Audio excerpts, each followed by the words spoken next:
So we were talking about, the musharaka or partnership in Islam, and we're talking about the part we do in guidance, which is the sharakatul milk, which is asset ownership. So the asset ownership is if there is two partners and one of them he needs the house and the other can pay most of the house payment for him, so he will almost buy it for him.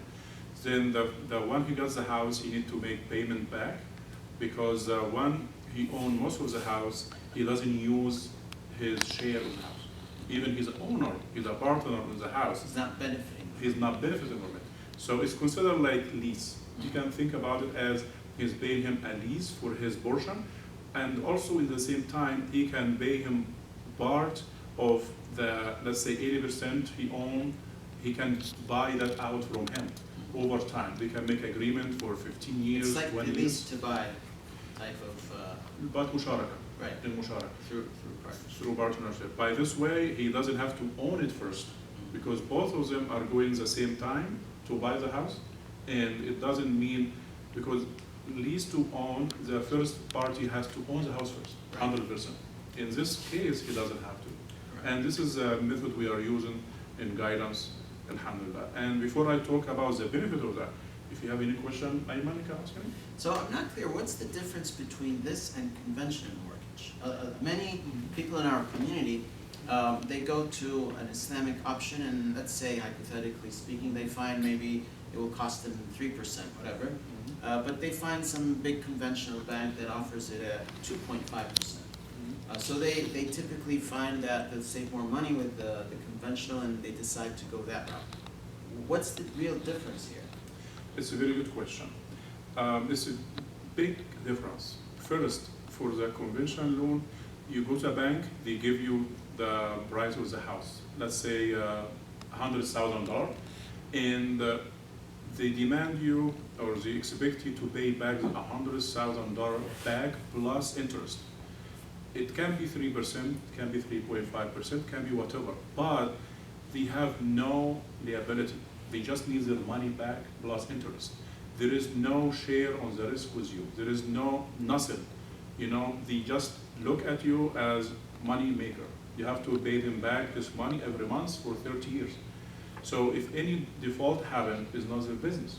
They still demand the remaining balance, and you will be the one required to pay them back So all are you this money. saying in guidance, if someone for any reason, let's say the owner, the co-owner of the house, the property, has a death or a serious sickness, they can no longer work, guidance does not operate the same as a conventional bank? No. The difference, as I said, we are doing a partnership. So we share the risk, and it's very important. We share the risk of the condition of like national disaster happen, eminent domain, or foreclosure. So if there is any problem happen, what we can do, we have hardship department. Our co-partner can contact them if you have any difficulties, he cannot make payments. So our office will be happy, to help him. So they will discuss with him what's going on. So if he told them he's lost his job, he had medical condition, he cannot work for now, that hardship department can give him up to 6 months. No mortgage payment. He can just pay only admin fee, which can be $40 or $50 per month. And for this term, it can be 6 months.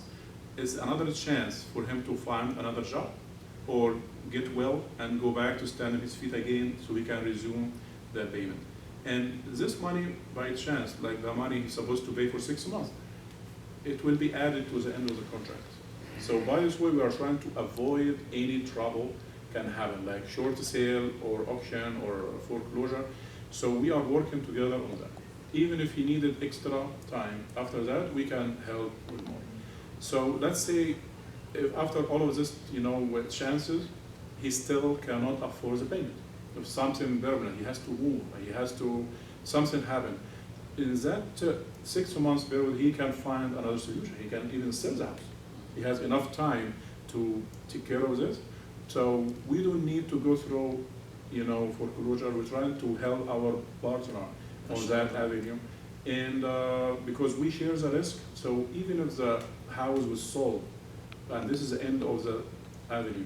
If it was sold in short sale or auction, and the house will lose some of the value, we will share that cost also in the loss. So that would reflect on the principal Mhm. that was owed on the property. Exactly. Okay, mashallah. So, can you share a little bit differences between first-time buyer and someone who might want to move into a bigger property? What options do both cases have, and how do you, the mechanics of the process, how does it work? If someone has equity in a house that's fully paid, Yeah, yeah, for sure. We need to start for both of them. It will be like almost a full application, like a whole contract for both of them.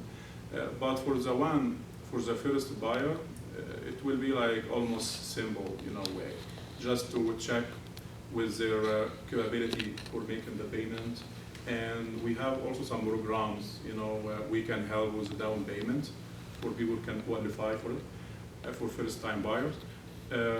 For the one who already have a house and he wanna get the second house, he can get the options to sell that house or rent it and use the equity on the first house to be approved for buying a bigger house. And that way he can upgrade to a bigger house, inshallah. So I remember you once mentioned to me there was like cash out option Mhm. and there was a dual application where you can close. So the one you just explained is you have equity, you might get a pre-approval, you sell that first property and then you purchase the second one and you close on another finance with guidance. That's right. Can you tell us a little bit about the cash out? What does that mean? Yes, the cash out is almost like refinance your existing house and use that option to pay, for any other expenses. It can be to put it towards a new house down payment, which in this case, if you are looking to expand and get a bigger house, or you can use them toward any other business, expenses, medical bills.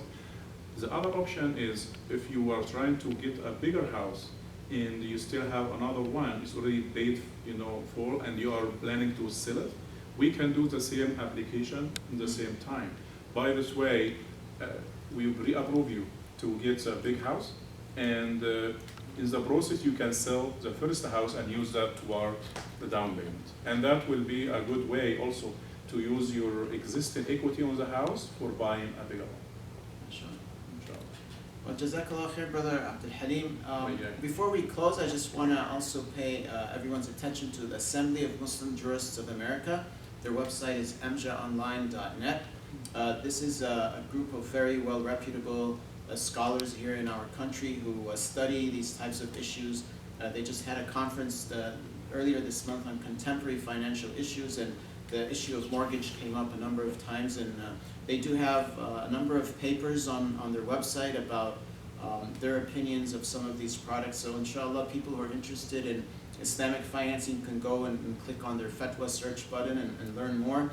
But it is an obligation on all of us, whether we own a property or not, to learn about these issues so that also we can teach our children and the younger generation about what's permissible, what's not, especially in these times we live in confusing times where things appear to be the same, or like Brother Abdul Halim mentioned earlier, people have got used by default to certain ways of living, whether it's through finance or relationships or whatever it is. So inshallah, a great resource to learn more is amjaonline.net. Amja, A-M-J-A, the word online.net. Again, once again, Jazakallah khairan for joining us, Brother Abdul Halim. Inshallah, we meet you soon again. Inshallah. Assalamu alaikum.